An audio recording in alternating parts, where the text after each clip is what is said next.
This is the last video in this unit. In this video, we'll be discussing the role of carbon in organic molecules and the structure and function of the four major classes of macromolecules: proteins, DNA, carbohydrates, and lipids. Human cells consist mostly of water, but after removing the water, the cell's dry mass is represented in this pie chart.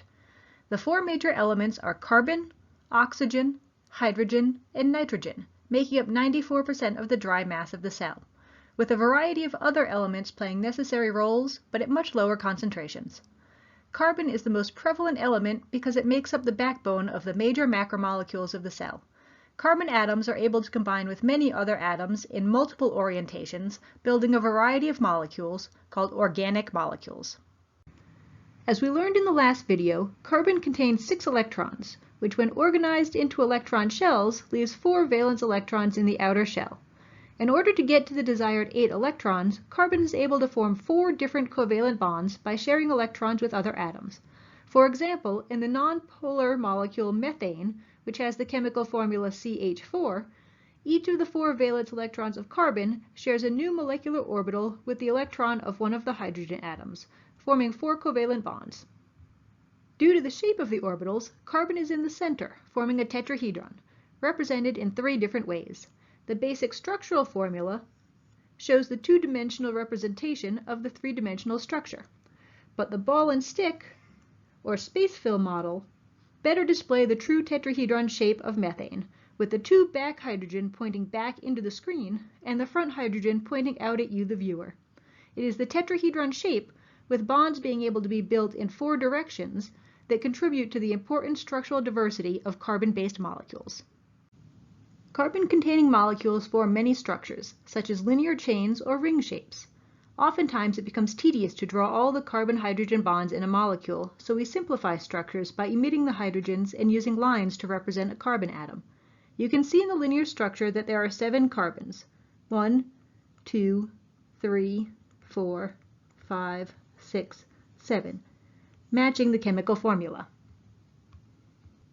In the simplified structure, each of those carbons is represented by the end of a line: 1, 2, 3, 4, 5, 6, 7. This linear structure is an example of a hydrocarbon, a molecule that contains only carbon and hydrogen atoms. Hydrocarbons are nonpolar, thus they are hydrophobic. Notice the difference between this hydrocarbon, circled in red, and this hydrocarbon, circled in blue. In red, all carbons are attached to each other with single bonds, meaning they are sharing 1 valence electron. However, in the blue we can see carbons 3 and 4 are attached with a double bond, meaning that they are sharing 2 valence electrons. This is also observed by the decrease in hydrogen atoms in the chemical formula. Double bonds are more rigid and hold the carbons in the same plane, thus you no longer get the angled bend in the molecule. In single bonds, the atoms are free to rotate, but double bonds are not. If we were to draw the simplified structure of this molecule, it would look like this.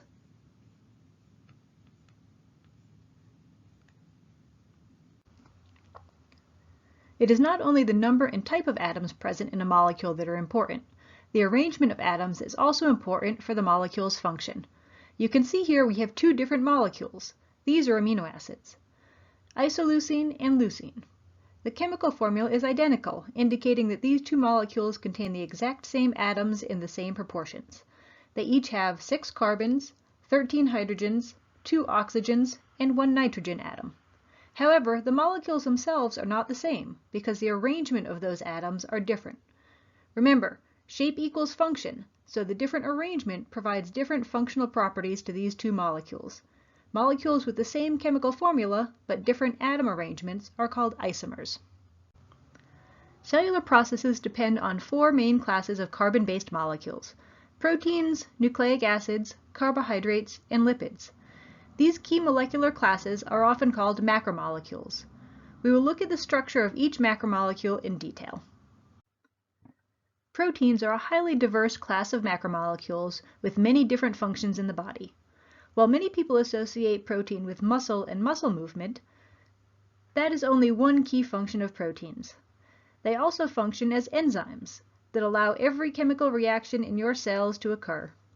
They make up part of the immune system required for the body's defense against outside pathogens. They function as both signaling proteins and receptor proteins, providing the voice and ears of cells so that a cell in one part of the body can talk to cells in another. They also function as transport molecules, allowing substances to pass into and out of cells as well as be transported around the body. All this functional variety is possible because of the many diverse shapes that are formed by protein molecules. Proteins can form a huge diversity of shapes because they are made up of subunits called amino acids.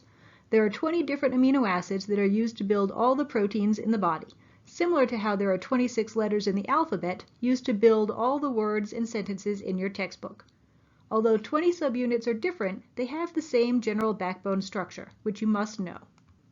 Each amino acid contains a central carbon, called the alpha carbon, that is covalently linked to 4 different groups.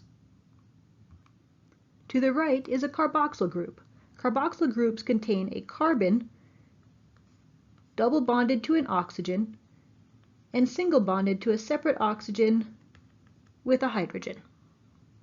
To the left is an amino group, which contains a nitrogen covalently bonded to 2 hydrogen. The third bond is to a hydrogen atom, and the fourth is to what we call the R group. This is the portion that is different for each of the 20 amino acids. It is the R group which distinguishes one amino acid from another and gives it its individual properties.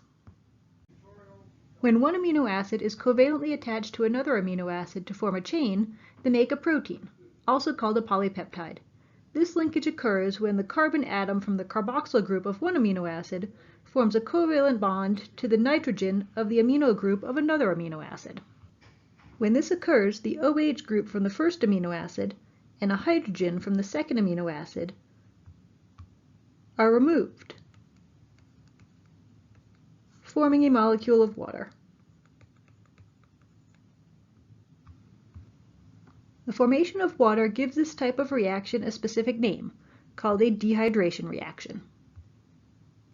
If the cell wanted to reverse the process and separate the 2 amino acids from each other, water would have to be added back, forming a hydrolysis reaction, where lysis means to break and hydro is water, thus breakage by water. As more and more amino acids are added to a growing chain, you generate the final protein. The bonds between each amino acid are called peptide bonds, shown here in red, and each amino acid is different from each other at its R group.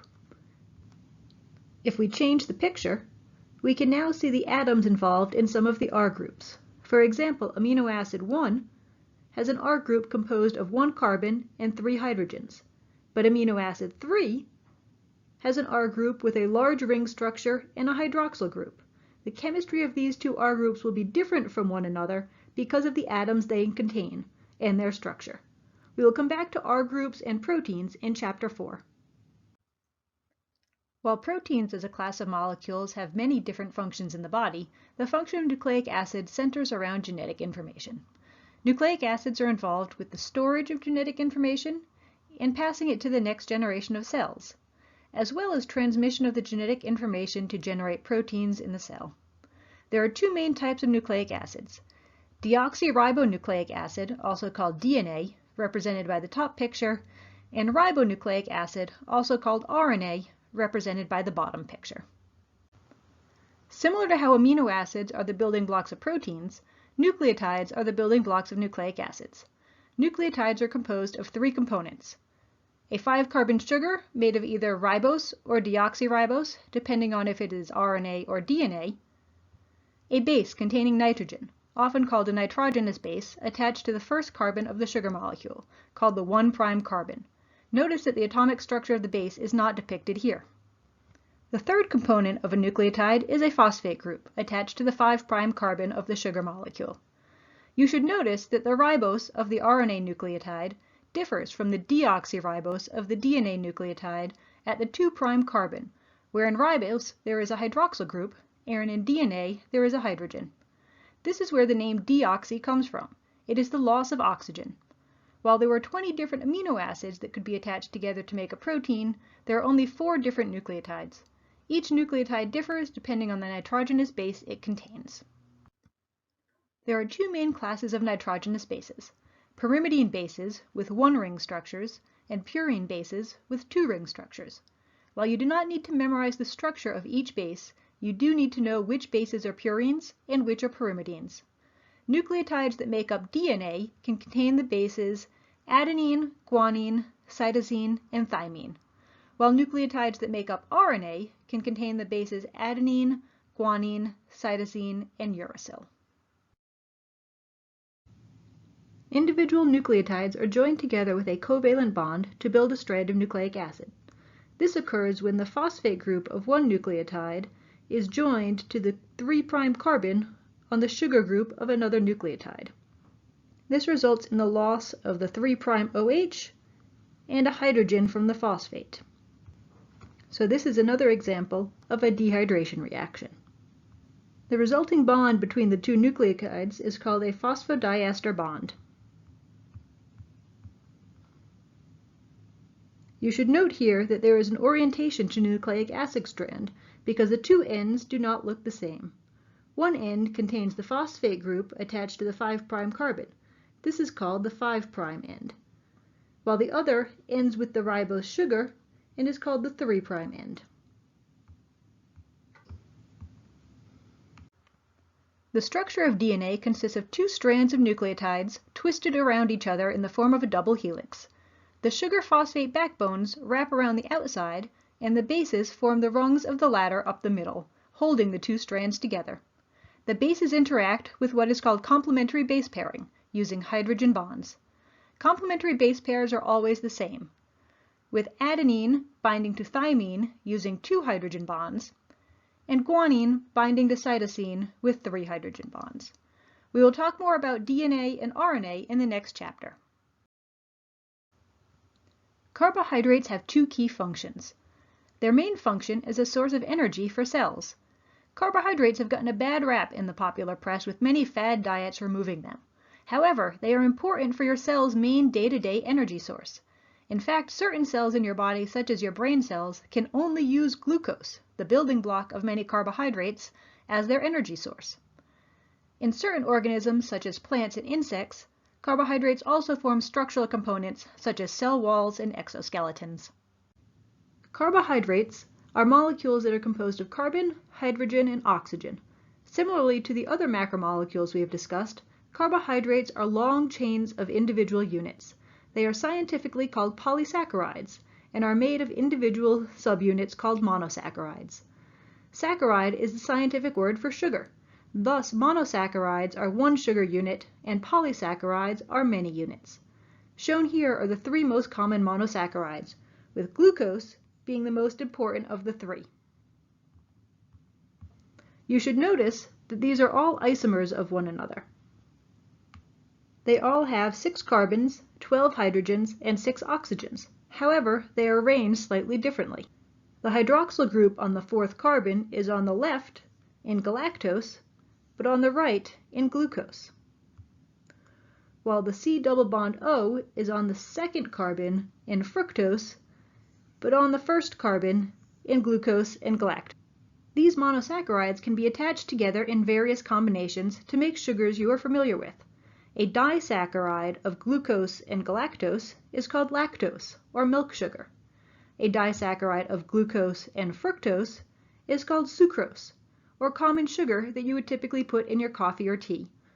Polysaccharides of glucose, big long chains of only glucose molecules, make up starch that you consume in potatoes and bread, and also a molecule called glycogen, which is the glucose storage source for animals. While the monosaccharides on the last slide were linear structures, in nature they are commonly found in a ring structure. For glucose, you can see here that the 1 carbon forms a bond to the hydroxyl group on the 5th carbon, forming the ring structure to the right. This ring is the common way of visualizing glucose. Monosaccharides are attached to one another by covalent bonds called glycosidic bonds. In this bond formation, the oxygen of the hydroxyl group attached to the 1 carbon attacks the 4th carbon of a different monosaccharide. In this process, we lose a hydroxyl group and a hydrogen, again forming a water molecule. The orientation of the glycosidic bonds is very important to the structure and shape of the molecule, which, remember, controls the function of a molecule. In the top molecule, starch, the glycosidic bond is at an angle, while in the bottom molecule, cellulose, the glycosidic bond is on a linear plane. While this might not look like a large difference, the linear bond of glucose makes a stronger, more fibrous chain of monosaccharides, which is necessary for its function in the cell wall of plants. Additionally, your body contains digestive enzymes that can break the top bond in starch. Thus, you can use starch as a main energy source, but you cannot break the bonds in cellulose. You will probably better recognize the term cellulose as fiber, the indigestible parts of the fruits, vegetables, and grains that you consume. Lipids are a large class of molecules with a large diversity of structures. Unlike proteins, nucleic acids, and carbohydrates, which were defined by their chemical structure and made of repeating subunits, lipids are grouped together because of a property. They are all hydrophobic and insoluble in water. One key function of lipids is long-term energy storage. Your body is able to store a specific lipid called triglycerides, which you better know of as fat, for long-term energy use. The function of triglycerides is different than carbohydrates in that carbohydrates are your day-to-day energy, while triglycerides are for storage in case you face starvation conditions. Evolutionarily, humans were not guaranteed the availability of food that many now have, so triglycerides were important for times when food was scarce. A second major function of lipids is performed by molecules called phospholipids, which have a key role in the formation of cell membranes required for cell structure. Additionally, steroid lipids function as hormones for cell communication and cell membrane components for cell structure. We will mainly discuss the first two types of lipids, triglycerides and phospholipids. Both lipids are composed of fatty acids, long chains of carbons and hydrogens with a carboxyl group at one end. Fatty acids can be saturated or unsaturated. Fatty acids that do not contain double bonds are saturated fatty acids because they are saturated with hydrogen atoms. However, fatty acids with carbon-carbon double bonds are considered unsaturated because there is still room for more hydrogen. Notice that the double bond in the unsaturated fatty acid holds the two carbon atoms in a single plane, causing a bend in the entire fatty acid tail.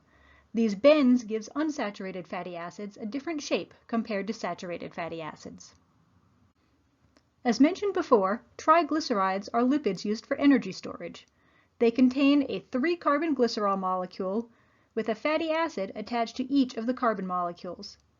The hydroxyl group from the glycerol molecule is used to attack the carbon of the carboxyl group on the fatty acid tail.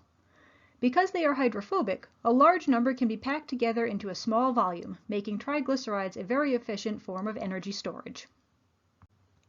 The fatty acids attached to glycerol molecule can be a variety of lengths, but typically range from 16 to 20 carbons, and they can be saturated or unsaturated. You have likely heard of saturated fats, or bad fat, associated with clogged arteries and heart disease, and unsaturated fats, or good fat, found mostly in plant oils. The difference between these two types of fat is the amount of triglycerides with saturated fatty acids is higher in saturated fats. When these triglycerides pack together, they fit very closely, forming a dense solid. You can observe this in the solid fat you cut off your steak. However, when you add unsaturated fatty acids, the bend in the fatty acids do not allow them to pack closely together, making them much more fluid, such as the fats you find in oils. Similarly to triglycerides, phospholipids are also made up of a molecule of glycerol with fatty acid tails attached. However, only 2 of the 3 carbons in glycerol contain fatty acids. The third is attached to a phosphate-containing head group. The chemical head group illustrated here is choline. However, there are multiple different head group structures that can be attached to the phosphate. It is important to note the various negative and positive charges on the phosphate-choline head group. Remember that water is a polar molecule and can interact with charged substances. This means that while part of the phospholipid is hydrophobic because of the fatty acids, the head group is hydrophilic and will interact with water. A molecule that has both hydrophobic and hydrophilic regions is called amphipathic.